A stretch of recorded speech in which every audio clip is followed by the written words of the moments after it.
আমাকে কিডন্যাপ করছো, আমাকে কিডন্যাপ করছো। চুপ। সব বলা ছেড়ে যাবি। তোর কোনো ধারণা নাই যে তোর ধারণা আমরা খুশিও না, বাপের হেডও আমরা খুশিও না। কি লোহা দিকে ঠান্ডা হয়ে গেছিস? এই লোহা দেখলে সব ঠান্ডা হয়ে যায়। তোর চলে আনছি না, তোর বাপ কি পাল্টা ভালাইছে। তোর বাপের হেডম দেখা সিলাই দেখ, তুই আমার সিলাই দেখা।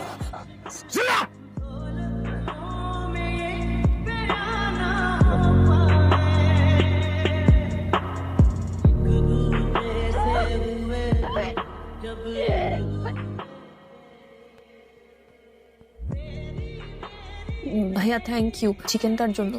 আমি আসলে ফিশকে ইউজ টু না, তো সেজন্য কালকে বমি হয়েছে। আমার একটু উল্টাপাল্টা খাইলেই ফুড পয়জনিং হয়েছে। চিকেনটা খেয়ে এখন ভালো লাগতেছে ভাইয়া, থ্যাংক ইউ। ভাইয়া আপনারা যখন আব্বুর থেকে টাকা নেবেন ফুডের পেমেন্টটা আলাদা করে নিয়ে দরকার হলে আমি আব্বুকে বলে দিব। ভাইয়া একটা কথা, আমি আসলে মানে আমার ডাস্ট অ্যালার্জি আছে, তো কি কাপড় পরে আসি কেমন জানি লাগতেছে ভাইয়া, একটু কাপড় চেঞ্জ। ওরা বলছে রমিজ কর্পোরেশনের ফ্লাইটটা সাইন না করলে ওরা রাইসাকে ছাড়বে না। বলেন কি স্যার, ওরা কি রাইসা ম্যাডামের কোনো ক্ষতি করেছে? না না, আমি জিজ্ঞেস করেছিলাম, রাইসার ক্ষতি করেনি, সুস্থ আছে, ঠিকঠাক আছে, কিন্তু ওই ফাইলটা সাইন না করলে ওরা রাইসাকে ছাড়বে না, বারবার বলেছে। আমার মনে হয় কি আপনার ফাইলটা সাইন করা উচিত। কি বলছো জামশেদ? কি হয়েছে? ভাইয়া আমি না কোনো এরকম পরিবেশে থাকি নাই, পুরা গায়ে র্যাশ হয়ে হাত পা চুলকাচ্ছে ভাইয়া, কষ্ট হচ্ছে। আমি বেশিক্ষণ এভাবে থাকলে দম বন্ধ হয়ে মারা যাব। আমাকে প্লিজ একটু গোসল করার ব্যবস্থা করে দেন না, প্লিজ একটু গরম পানি দেন ভাইয়া। 2 দিন ধরে একই কাপড় পরে আসি, তো ব্যাড স্মেল বের হচ্ছে ভাইয়া। আপনি আমাকে একটু কাপড়, যেই কাপড়ই হোক, মানে আপনাদের শার্ট প্যান্ট বা একটু যদি আমাকে এনে দিতেন ভাইয়া। ওই কয়েকদিন ধরে গোসল করতে পারে না, শরীরের মধ্যে র্যাশ ম্যাশ উঠে চুলকে মুলকে শরীর লাল বানাইছে ভাই, কেমন জানি দেখা দিতেছে। আমাদের জামা কাপড় চেয়েছে ভাই, কি করবো কর না ভাই। বছরটা ফোন দিবেন, ফোন দিয়ে কর না যে মায়ের পিছনে আমাকে 50,000 টাকা এক্সট্রা খরচ হইতেছে। বড় লোকের বেটে কি আর করবি, খাওয়ান দাওয়ান যা আছে সামনে ফালায় রাখ, দেখবি ক্ষুধা লাগলে মাটি শুদ্ধ খেয়ালাইছে।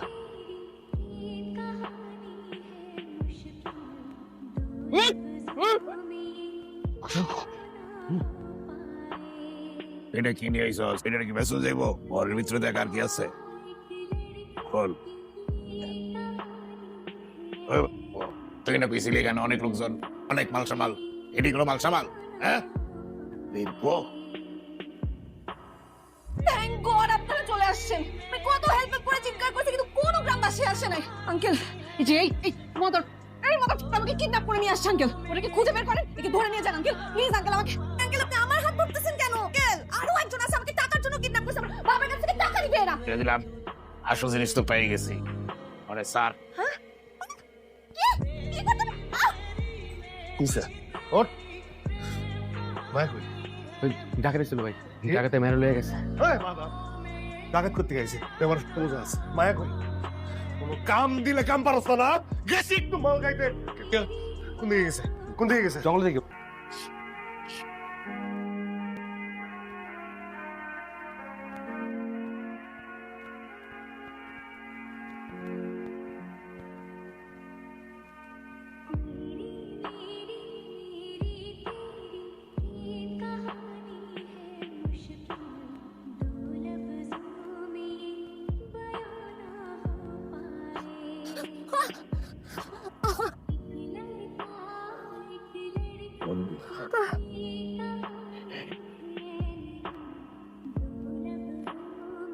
আপনি মানুষটা ভালোবাসেন ভাইয়া, কি দরকার ছিল শুধু শুধু আমাকে বাঁচাতে যাওয়ার?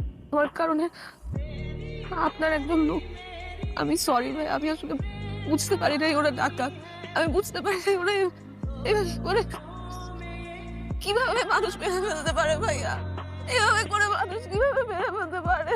পারি নাই ভাইয়া, আমি সরি। স্যার, আপনার সাথে যদি কেউ যোগাযোগ করে অথবা আপনি যদি কোনো ক্লু পান, প্লিজ সাথে সাথে আমাদেরকে ইনফর্ম করবেন। আপনি যদি আমাদেরকে অপারেট না করেন তাহলে আমাদের পক্ষে সহায়তা করা খুব কঠিন হয়ে যাবে। হ্যালো বস, বস একটু ঝামেলা হয়ে গেছে। একটা মিটিং এ, একটু পরে ফোন দিচ্ছি। বস অনেক বড় ঝামেলা হয়ে গেছে। বস কোঅপারেট করতে তো আমার কোনো সমস্যা নেই অফিসার, আপনি কি গ্যারান্টি দিতে পারবেন যে আমার মেয়েটার কোনো ক্ষতি হবে না? স্যার আমরা তো আমাদের সাধ্যমতো চেষ্টা করছি, সো আমরা পেয়ে যাব। তাছাড়া আমাদের সমস্ত সোর্স কিন্তু কাজ করছে স্যার। মনে হয় আপনি কোনো কারণে এই অন্ধকার জগতে ঢুকে গেছেন। ভাই, আপনি আমার সাথে শেয়ার করেন। আমি অনেস্টলি বলতেছি, আপনি শেয়ার করলে আমি আপনাকে হেল্প করতে পারবো ভাইয়া। আপনি জানেন না আমার বাবার কত টাকা। আপনি যদি আমার সাথে শেয়ার করেন, আমি বাবাকে বলে টাকা পয়সা হোক, চাকরি বাকরি যে কোনো কিছু ম্যানেজ করতে পারবো ভাই। আমি আপনাকে হেল্প করতে পারবো। আপনি একটু শেয়ার করেন আমার সাথে। সোয়ার টু গড ভাইয়া, চাপাবাজি করতেছি না। আর এটা তো কোনো ব্যাপার না, এটা হইতে পারে। অনেকে অনেক কারণে ভালো মানুষ এরকম ক্রিমিনাল হয়ে যায়। এই এত বক বক করছিস কেন? আমি টাকা দিয়া কি এটা তোর কম? আমি জানি আমি খারাপ করতেছি, আর খারাপের ফল যে খারাপ হয় এটাও আমি জানি। আমি জানি না শুনে করি। আমার টাকা দিয়েছে তোরে কিডন্যাপ করার জন্য, আমি কিডন্যাপ করছি। ও যদি টাকা দেয় তোরে মাইরা ফেলানোর জন্য, আমি তোরে মাইরা ফেলাবো। বস এই এই ফোন দিলাম, তুই আমার ফোন দিলি কেন? চিনা দরকার হলে আমি তোর ফোন দেবো। আরে বস, এখানে তো আমার লাইফটা হয়ে গেছে, জানেন না তো? সব আওলা গেছে বস, জঙ্গলের মধ্যে ডাকাত করছে। জি? সবুজরে মাইরা ফেলাইছে, আমার সবকিছু উলট পালট হয়ে গেছে। কি কস? এত কিছু ঘটে গেছে? বস আমি আবার ওই মায়ের ডাকাইতের কাছ থেকে বাঁচায় লইয়া বাইরে হয়ে গেছি। ওরা চুপ যাইতেছি। পর যে কোনো সময় ভিডিও তাই না যাইবে। তুই এক কাম কর, মাইরে মাঝে ফেলা। তুই মাইরে কাঠটা পানিতে বাসাই দে, তুই আগুনে পড়াই দে, তুই মাটিতে পুঁততে ফেলা। তোর যা মন চাই তাই কর, তুই মাইরে মাঝে ফেলা। সেটা তো কথা ছিল না।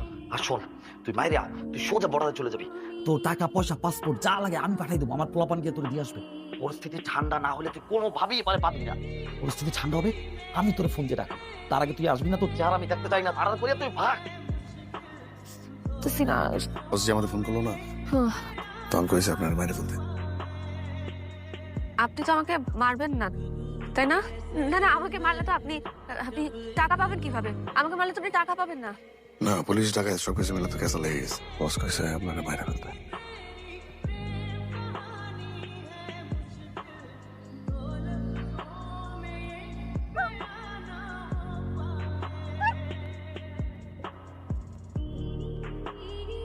বস মাইরে ফেলাইছি, আমার টাকা আর পাসপোর্ট পাঠান। জি জি স্যার। স্যার কিডন্যাপিং এর ব্যাপারে আমরা একেবারে নিশ্চিত। স্যার আমাদের সকল ইনভেস্টিগেশন রমিজ কর্পোরেশনের দিকে সন্দেহের তীর ছুড়ে দিচ্ছে। আমরা আমজাদ সাহেবের ফ্রেন্ডস এন্ড ফ্যামিলি এবং ওনার মেয়ের যত ফ্রেন্ডস আছে সবার সাথে ডিটেলসে কথা বলার চেষ্টা করছি। Sir I think very soon আপনাকে একটা পজিটিভ রেজাল্ট দিতে পারবো।